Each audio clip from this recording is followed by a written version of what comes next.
Good evening, I'm Maciej, Mikos, and you're watching World News Tonight, live from Warsaw. The European Council summit is taking place in Brussels, with EU leaders discussing the use of frozen Russian assets. New EU sanctions against Moscow have already been greenlit. We'll have more on that in a moment, but first, let's take a look at tonight's headlines. There are massive sanctions, and sanctions on oil. The two biggest oil companies. Oil prices are on the rise as the US imposes sanctions on Russia's Lukoil and Rosneft. This road is an engineering masterpiece in the heart of the Beskid Mountains. A breathtaking new highway connecting Poland and Slovakia is finally open. And Shakhtar Donetsk is hosting Legia Warsaw in Kraków. Further help for Ukraine is topping the agenda of tonight's summit of European Union leaders in Brussels. After adopting the 19th sanctions package, Europeans are working on the use of frozen Kremlin assets.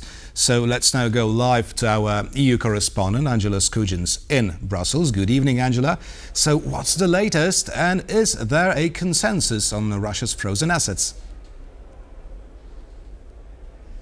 Yes, good evening. So the matter of using these frozen Russian assets, the cash proceeds of which to give to Ukraine as a 140 billion euro reparations loan, was the first item on the agenda at 10 a.m. this morning, but leaders found no breakthroughs there. We heard that the Belgian Prime Minister, Bart de Wever, is holding firm against his demands. That conversation is expected to kick in later this evening. Those EU heads of state are currently tucking into a dinner. They'll return to this matter after, but we've got breakthroughs on defence as well as competitiveness. As you rightly pointed out, the EU's 19th sanctions package against Russia was confirmed before this summit even kicked off in Brussels. It's a day of wins. The Ukrainian President Volodymyr Zelensky was also in attendance at this meeting, where he spruiked what he gained following a meeting between him and US President Donald Trump last week in the Oval Office, which various media outlets reported as turbulent. Result of this meeting, we have sanctions on Russian energy. We don't have meeting in Hungary without Ukraine. And we have not yet tomahawks. That's it. This is the result. I think not bad. Ukrainian President Volodymyr Zelensky speaking there, causing all the journalists in that press briefing to laugh. It was a moment of lightness, which we're expecting to roll very far into this evening. A press conference is slated for later tonight, expected to be at 9 or 10 p.m, where we're hoping to hear the formal outcomes, particularly on that 140 billion euro reparations loan for Ukraine. But for more information on how today's outcomes will impact Russia's war machine, let's go now to this report by my colleague Kazimierz Wyszak. The European Union is once again making use of its economic power with a new sanctions package announced at the European Council summit in Brussels. We approved already the 19th package of sanctions, targeting shadow fleet, banking and energy sector. But it's energy which is bound to hurt Russia the most. The package includes a total ban on Russian liquid natural gas or LNG imports to the EU by 2027 for long-term contracts and within 6 months for short-term contracts. The bloc has also sanctioned third-country buyers of Russian oil, including the biggest, China, and put additional vessels from Russia's shadow fleet on the list of port and services access ban. Decisions made by the EU are really a breakthrough because we currently have a situation that starting from 2028 there will be almost no import to the EU of Russian fossil fuels. Analysts point to the ban of LNG imports as one of the major points that will hurt Russia's economy. Last year, the cost of LNG export by EU was equaling around 7 billion of euros, so it will be quite a huge loss for Russian budget revenues. The sanctions were well received by the special guest at the European Council summit, Ukrainian President Volodymyr Zelensky, especially since the package coincided with US sanctions on Russian oil. This decision of 19th package of sanctions is crucial for us. Thank you so much. And today it goes together with the yesterday's decisions of President Trump on energy, also sanctions package. We waited for this. God bless, it will work. But the Ukrainian leader is also hoping that the EU can agree on helping Kyiv with Russia's own money. When we talk about frozen Russian assets, we must use them in a way that makes Russia understand it's paying for its own war. So I ask you to make a decision as soon as possible. Russian assets should be fully used to defend against Russian aggression. And the bloc is aiming to do just that. It won't be easy though, as the plan is to provide Ukraine with a 140 billion euro loan spread over at least 2 years, secured on Russia's frozen assets. Most of these assets are held at Euroclear, a central securities depository in Belgium, and Belgium has major concerns about this plan. I want a full mutualization of the risk, because there is a big risk. We will suffer from enormous claims. So if we want to do this, we will have to do this all together.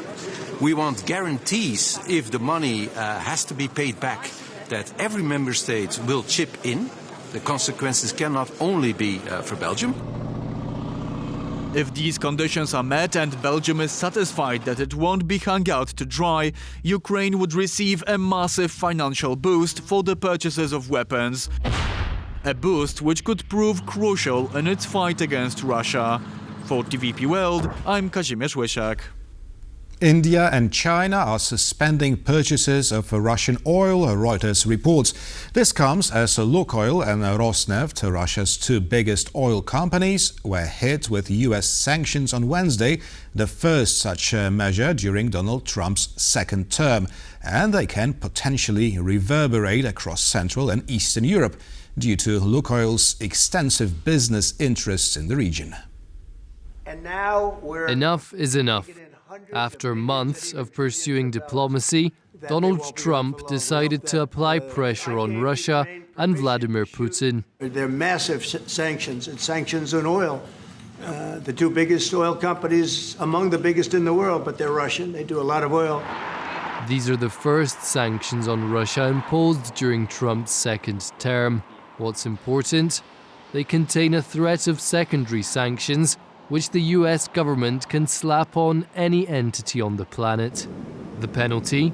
Banishment from the global financial system, a move that can cripple a business. Potentially, these sanctions can be very impactful and quite significant because, as the Treasury outline flags, there are possible consequences, secondary sanctions, for the buyers of Russian oil.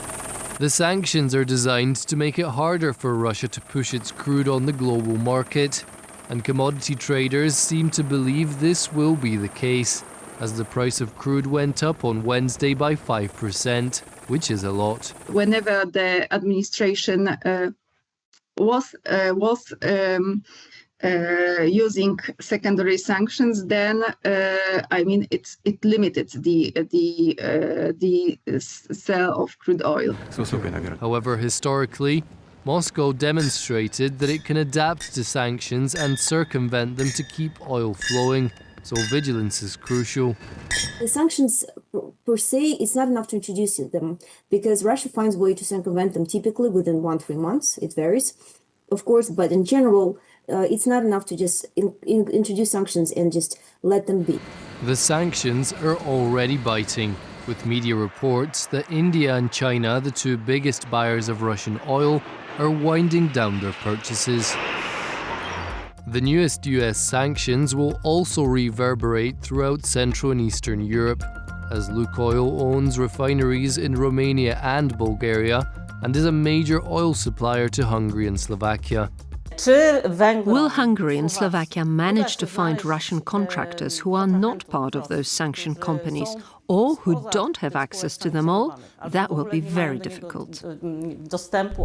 But other analysts think those countries will be spared from the worst due to the EU's pledge to get rid of Russian crude. It would be really strange if United States would do some actions against some member states when EU made already a deal on Monday and established the rules of gradual limiting the import of pipeline oil. However, the sanctions are not seen as enough to win the war on their own. US officials instead view them as an invitation to the negotiating table. We're always going to be interested in engaging if there's an opportunity to achieve peace. I think the president has said repeatedly for a number of months now that at some point he will have to do something if we don't make progress on the peace deal. Today was the day he decided to do something. Let's see if Putin listens. It's the 69th anniversary of the Hungarian Revolution, and two separate marches took place in Budapest today. Prime Minister Viktor Orbán and his main rival, Péter Magyar, rallied their supporters to open the campaign season ahead of next year's parliamentary elections. Our correspondent, Andrew Sweeney, has this report.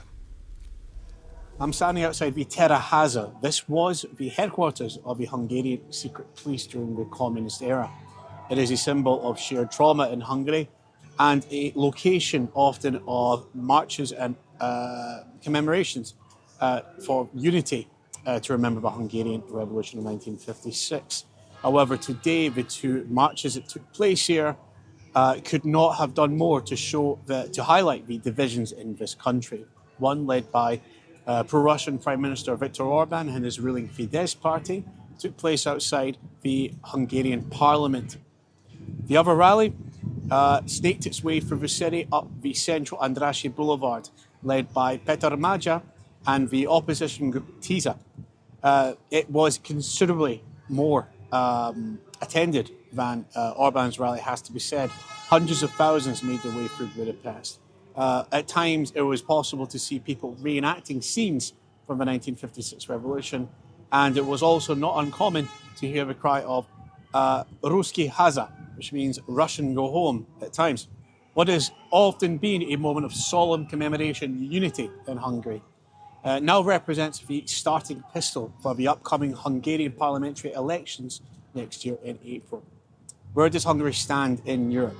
Does it belong to the West, as Péter Magyar would have it, or will it continue its association with countries like Russia, as Viktor Orbán will continue to aim for it? Whatever the answers to those questions may be, it is certainly the case that Hungary has never been more divided than it is now. For TVP World, Andrew Sweeney. The Warsaw Stock Exchange is seeking an upgrade to developed market status in the coming years.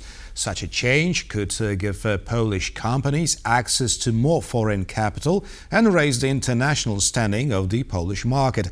Maciej has more. The Warsaw Stock Exchange seeks to ditch its emerging market status and join the exclusive club of developed markets. That's the ambition of Tomasz Bardziłowski, the exchange's CEO, who would like to see Poland reclassified as a developed market in 3 to 5 years.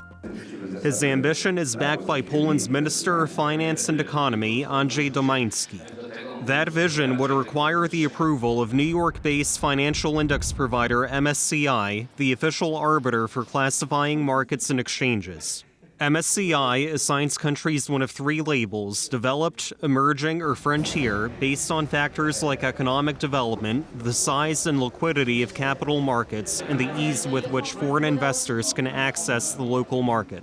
Poland and other countries in Central and Eastern Europe, including Hungary and the Czech Republic, are currently classified as emerging markets by MSCI. An upgrade to developed status would make Poland the first country among the region's post-communist states to reach that designation.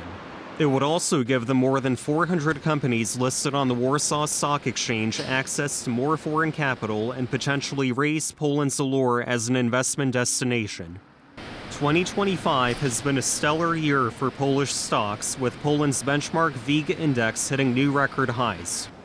The rally has been driven largely by institutional investors, banks, asset managers, and mutual funds that manage money for their clients and have plenty at their disposal. Many of these come from abroad.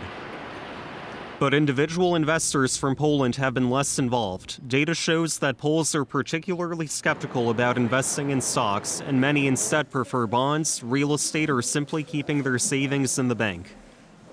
Compared to the size of Poland's gross domestic product, the total market cap, or the value of all companies' shares listed on the Warsaw Stock Exchange, is relatively small. That ratio stands at just 22% compared to 64% in the EU as a whole and a whopping 170% in the United States. Figures like these indicate that the Polish stock market has a lot of room to grow, and attracting more investors, both at home and abroad, would go a long way toward achieving that. Maciej for TVP World.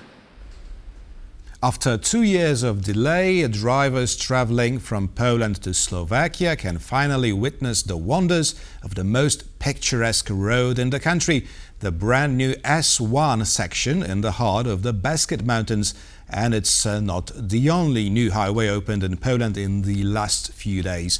Gabriela Jelonek has this report. A new scenic part of the S1 expressway connecting Poland and Slovakia opened on Thursday. The route is being called the most beautiful and the most expensive road in Poland. At just 8.5 kilometers in length, the section costs more than 350 million euros. The tunnels follow the sides of a mountain, so they're not a straight line, they're curved. This also makes the road construction a bit more complicated from an engineering perspective. And although it opened with a 2-year delay, the views along the way in the Beskid Mountains made it worth the wait.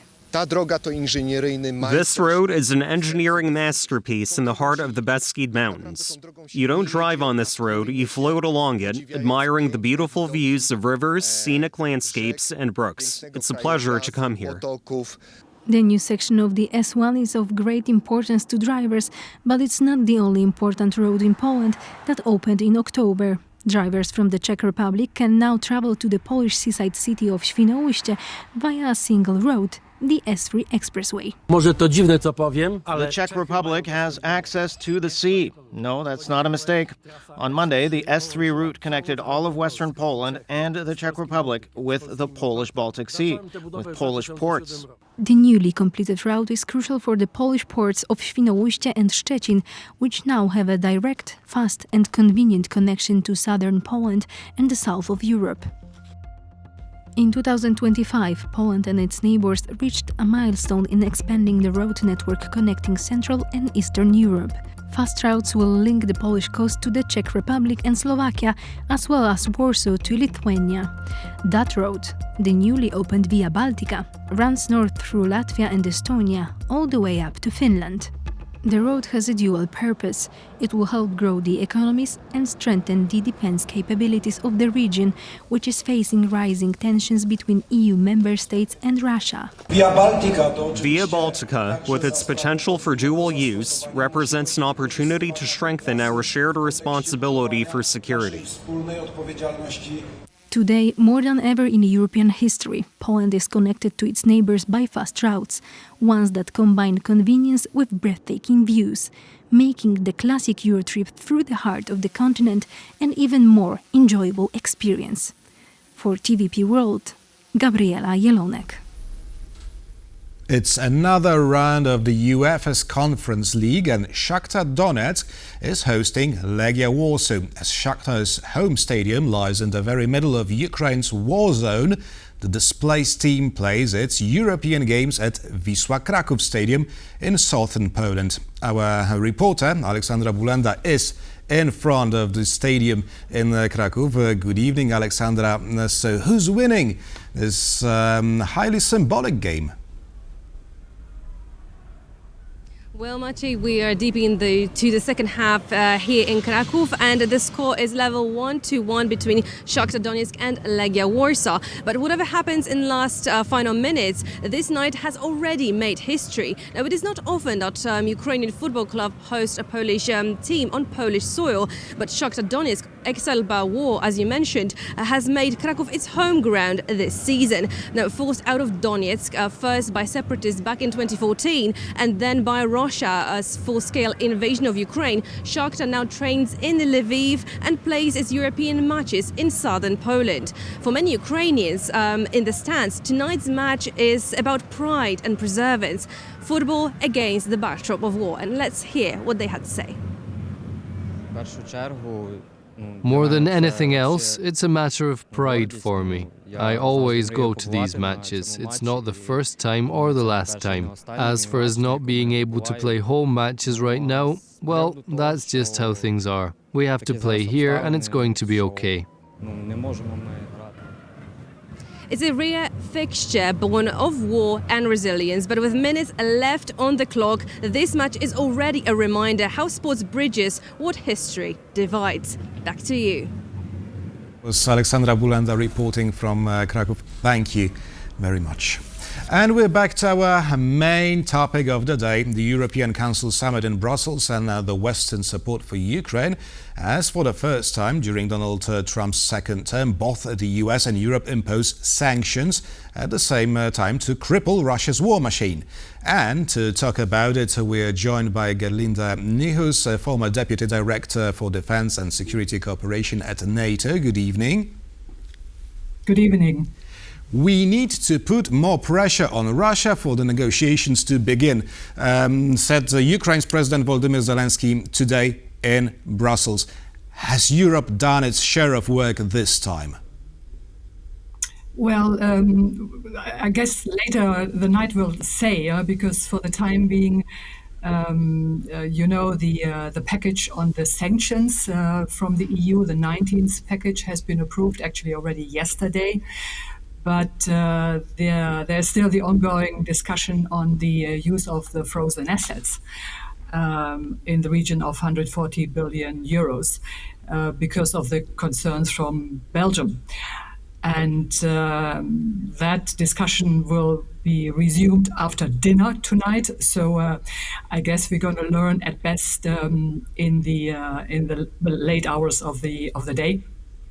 But apart from that, I think it is positive that the Commission, sort of building on its white paper from March this year, has presented a very comprehensive but also very ambitious roadmap, Defense Readiness 2030, which was by and large endorsed by the summit. So, and that clearly drives the agenda in creating more capability in key areas on key focused flagship projects.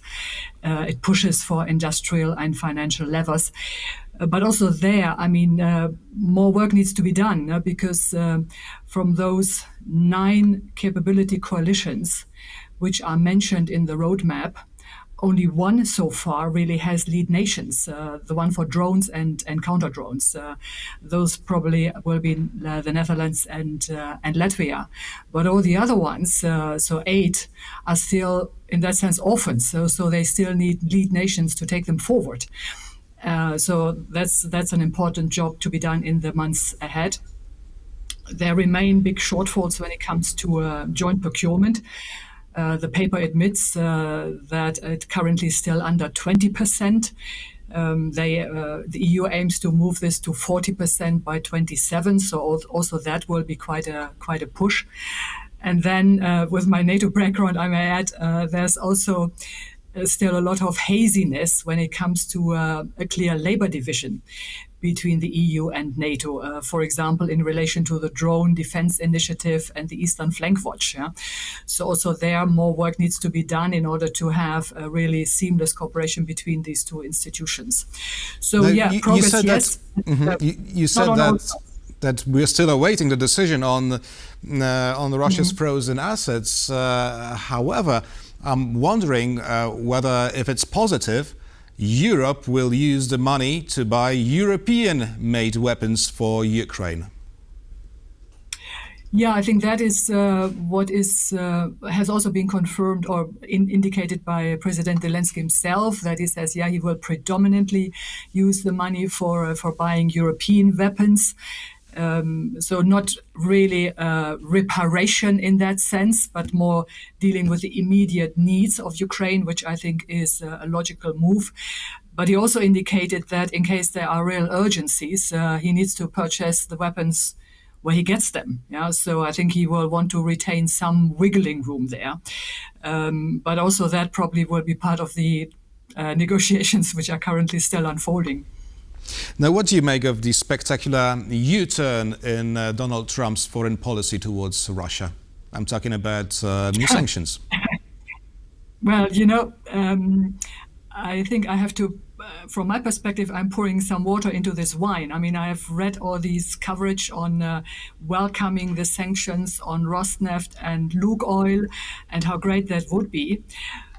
But again, the devil is in the detail, because if you look into the way this is formulated, these sanctions would only commence on the 21st of November, so roughly a month from now.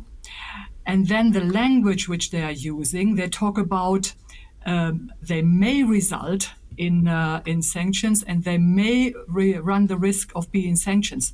So it is not they will result, or this will be resulting in this. So it's all very wobbly, and in many ways it remains to be seen whether those sanctions will really be enacted. Yeah, and in many ways, at least in my reading of what has happened, this is perfectly in line with the findings of a U.S. Minority Report prepared for the U.S. Senate in August this year. And one of this report main findings actually shows that the Trump administration immediately stopped taking basic sanctions and export control actions that had been maintained under the previous administration.